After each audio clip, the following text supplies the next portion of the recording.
Chemistry एक ऐसा subject है जो बहुत ही कम एफिशिएंसी मांगता है, जो आपसे बहुत ही कम टाइम मांगता है, बस शुरुआत आपको करनी है।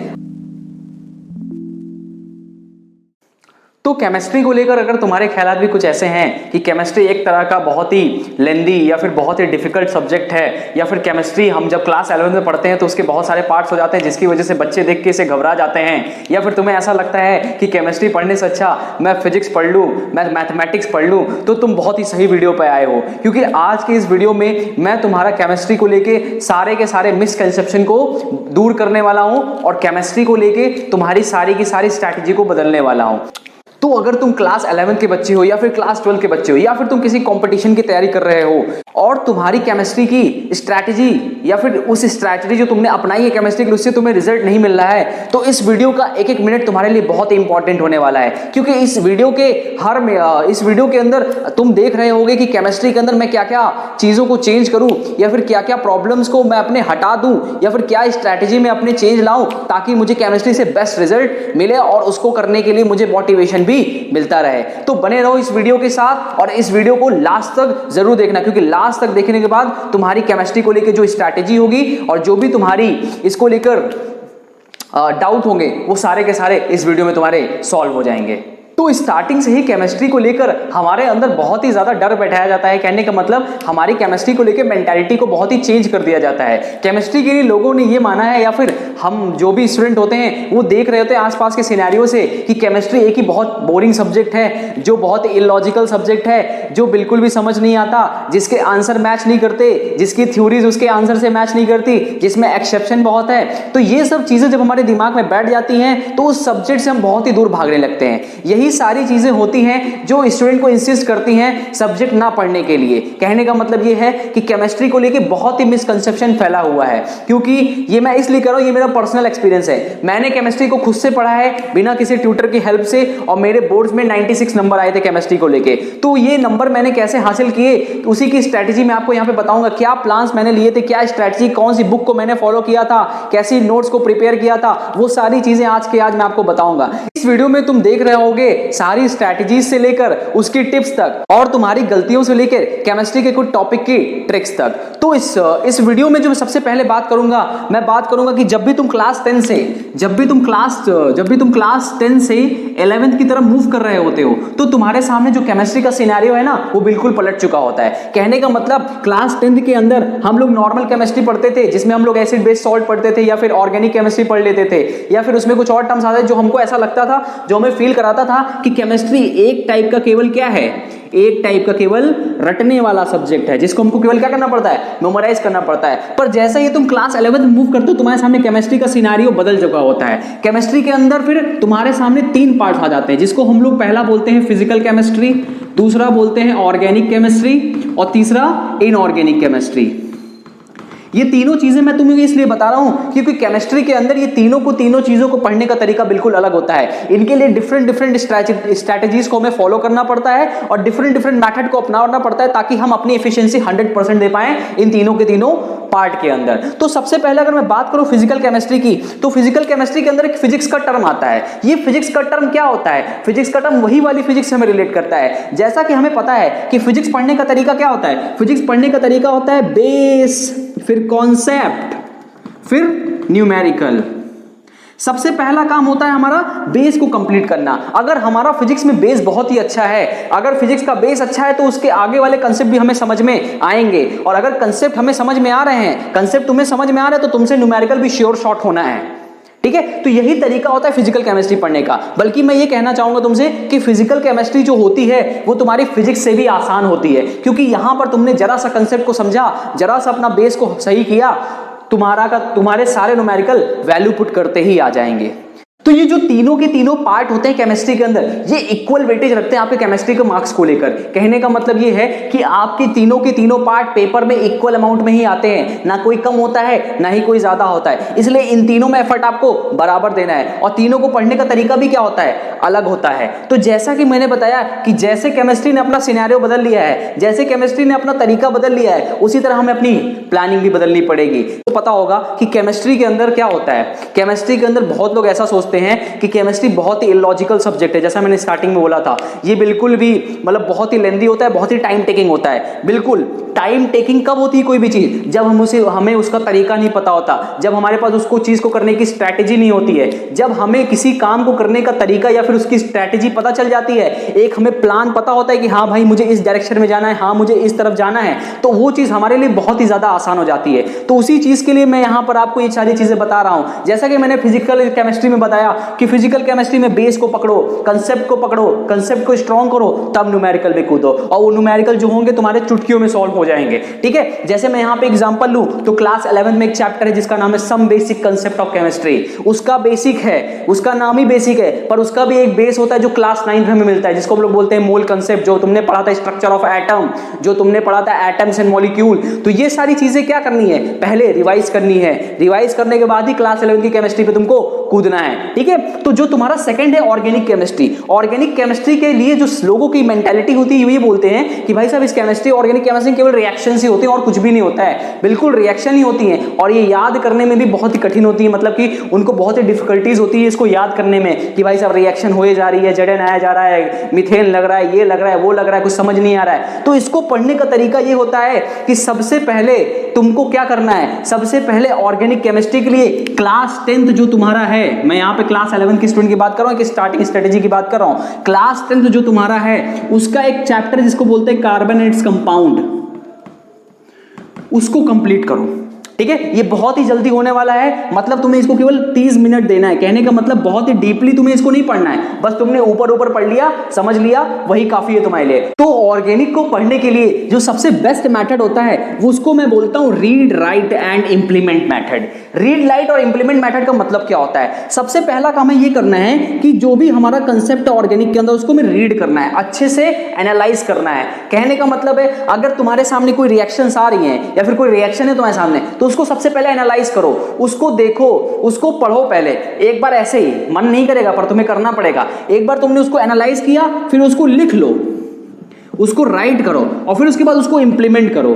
तो इंप्लीमेंट करने का मतलब ये होता है कि केमिस्ट्री के अंदर ऑर्गेनिक, स्पेशली ऑर्गेनिक केमिस्ट्री के अंदर, ऑर्गेनिक केमिस्ट्री के अंदर जितने भी हमारे रिएक्शंस होती हैं वो एक दूसरे से क्या होती हैं, जुड़ी हुई होती हैं। जुड़ी हुई होने का मतलब ये है कि एक रिएक्शन दूसरे रिएक्शन से क्या है, लिंक्ड है। जैसा कि तुम अगर पढ़ रहे हो हाइड्रोकार्बन, अगर आगे तुम पढ़ोगे और जेईई नीट वाले बच्चे तो समझ रहे होंगे, अगर तुम हाइड्रोकार्बन पढ़ रहे हो तो हाइड्रोकार्बन का कंसेप्ट तुम्हारा एल्किल हैलाइड में भी आएगा, उस हाइड्रोकार्बन का कंसेप्ट तुम्हारा एमाइन में भी आएगा। तो अगर ये चीज बैठा के दिमाग में चलोगे कि हाइड्रोकार्बन है तो ये चीजें मुझे वहां भी मिलेगी, तो उसके लिए मैं यहां से पहले प्रिपेयर रहूं कि मेरे को वहां पे हाइड्रोकार्बन में कोई प्रॉब्लम ना आए। वो प्रिपरेशन कैसे होगी, वो तुम कैसे प्रिपेयर करोगे, वो प्रिपेयर करोगे जब वो चीजें तुम्हारे सामने आएगी। जैसे ही हाइड्रोकार्बन को कंसेप्ट सामने आए फटाक से उसको रिवाइज कर डालो या फिर उसको फटाक से देख लो। ऐसे क्या होगा, तुम्हारा पिछला कंसेप्ट भी तुम्हारा तैयार हो जाएगा। तो रीड राइट और इंप्लीमेंट करने के बाद जो ऑर्गेनिक में सबसे इंपॉर्टेंट चीज करनी है वो है नोट मेकिंग।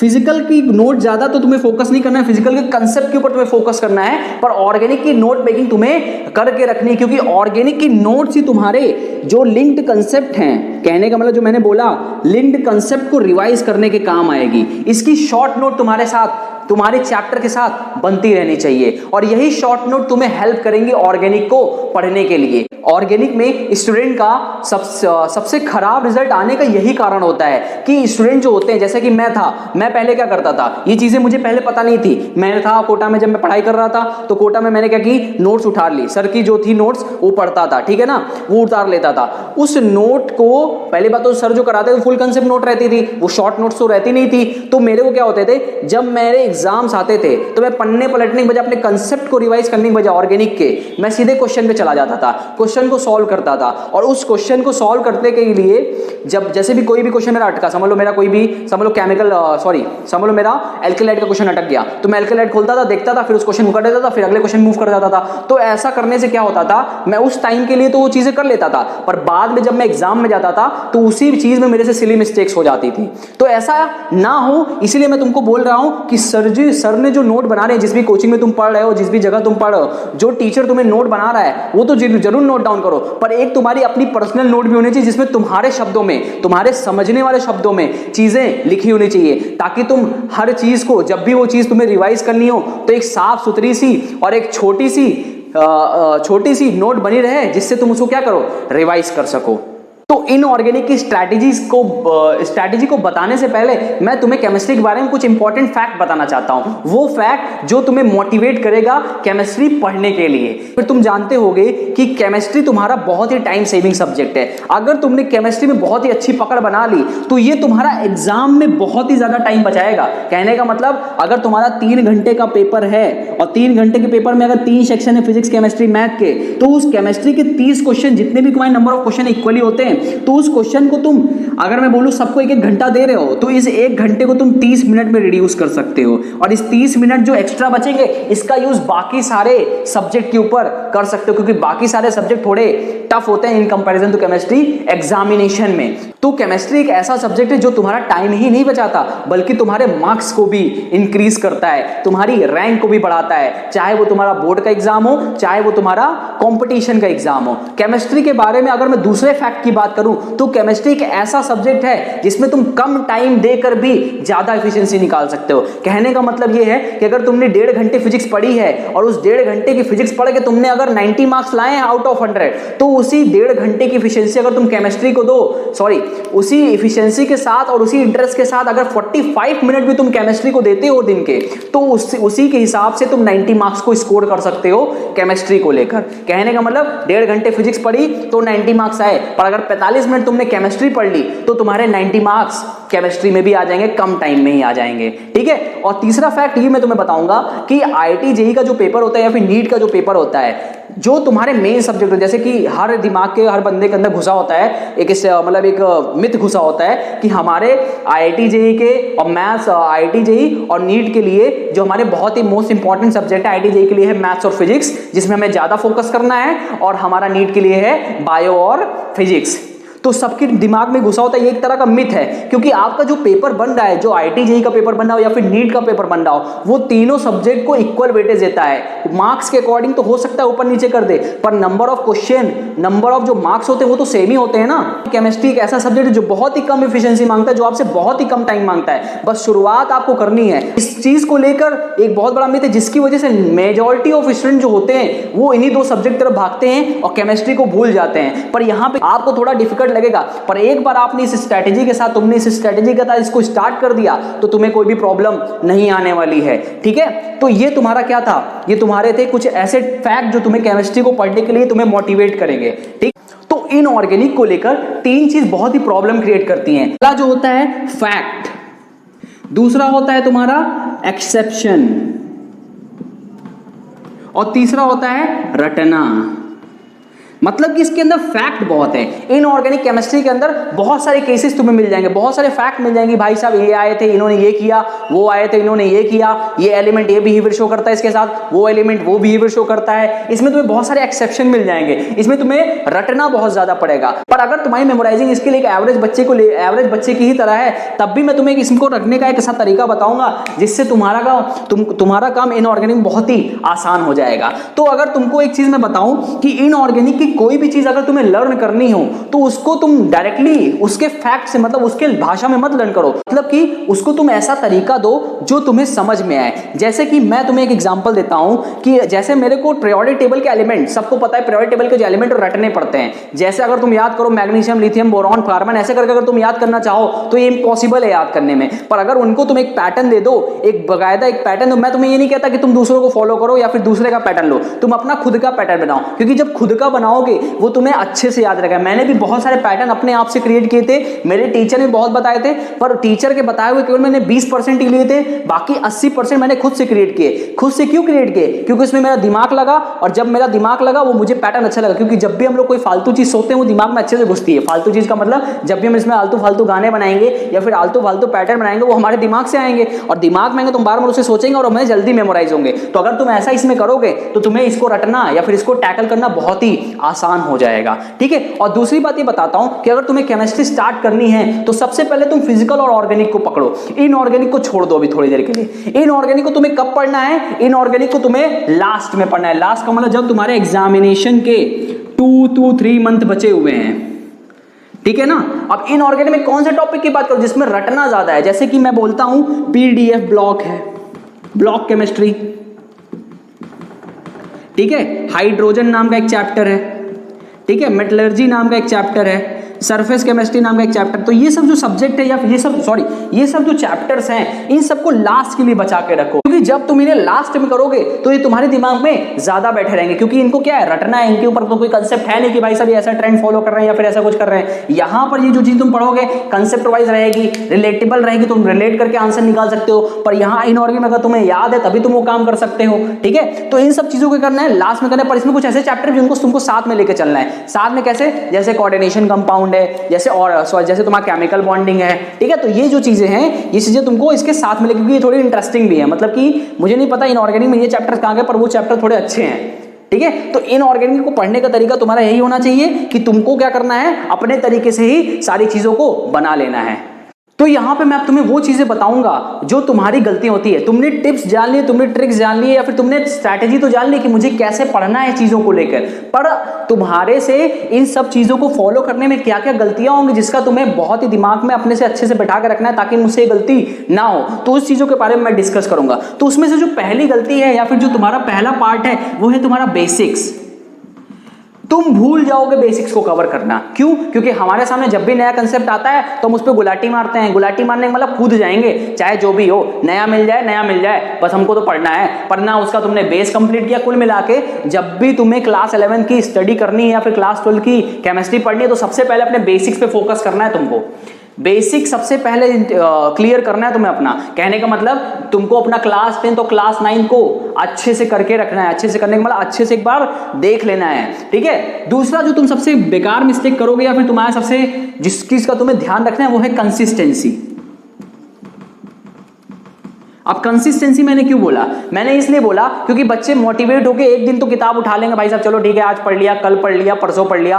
बच्चे ने बोल दिया भाई साहब आज तो 1 महीने के अंदर केमिस्ट्री अपन निपटा देंगे। भाई 1 घंटे के अंदर 4 घंटे केमिस्ट्री पढ़ेंगे अपन और 4 घंटे रोज पढ़ के 1 महीने के अंदर ऐसा केमिस्ट्री हम तो निपटा देंगे। ऐसा काम नहीं करना है, ऐसा मोटिवेशन नहीं लाना है। ये जो मोटिवेशन होता है इसको सूडो मोटिवेशन कहते हैं। सूडो का मतलब जो होता है दिखता नहीं है। ये तुम्हारा 1 दिन चलेगा, 2 दिन चलेगा, उसके बाद खत्म हो जाएगा। तुम्हें क्वांटिटी पे नहीं, तुम्हें क्वालिटी पे जाना है। तुम्हें अपना क्वालिटी टाइम देना है सब्जेक्ट को, क्वांटिटी नहीं देनी है अभी, क्योंकि तुम्हारे पास अभी टाइम है, ठीक है ना। तुम क्लास 11th स्टार्ट करो, तुम क्लास 12th स्टार्ट करो, अगर तुम जेईई नीट की प्रिपरेशन स्टार्ट करो तो तुम्हारे पास अभी बंच बहुत ज्यादा टाइम है, अच्छा खासा टाइम है। तो तुम क्वालिटी वाले टाइम दो। क्वांटिटी देने का टाइम आएगा जब तुम्हारी चीजें थोड़ी क्लियर होने लगेंगी, जब तुम्हारी चीजें थोड़ी क्लियर होने लगेंगी और पढ़ाई की जब तुम्हें आदत पड़ जाएगी तो क्वांटिटी का भी टाइम आएगा। पर अभी तुम्हें कैसा टाइम देना है? क्वालिटी टाइम देना है। मैं कहता हूं तुम केवल 45 मिनट की स्टडी टाइम रखो, उस 45 मिनट को तुम रोज करो।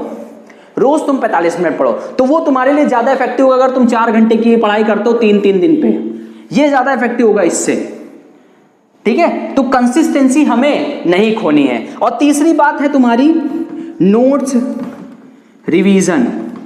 तो भाई साहब नोट्स तो बना ली, पर नोट्स बनाई किस लिए? रिवाइज करने के लिए तो बनाई है। पर मैक्सिमम जनता क्या करती है, वो सोचती है भाई साहब कि दिमाग में है। जैसे कल मैंने क्या पढ़ा, समझ लो कल मैंने केमिकल बॉन्डिंग पढ़ी, आज मुझे कोऑर्डिनेशन कंपाउंड पढ़ना है, ठीक है।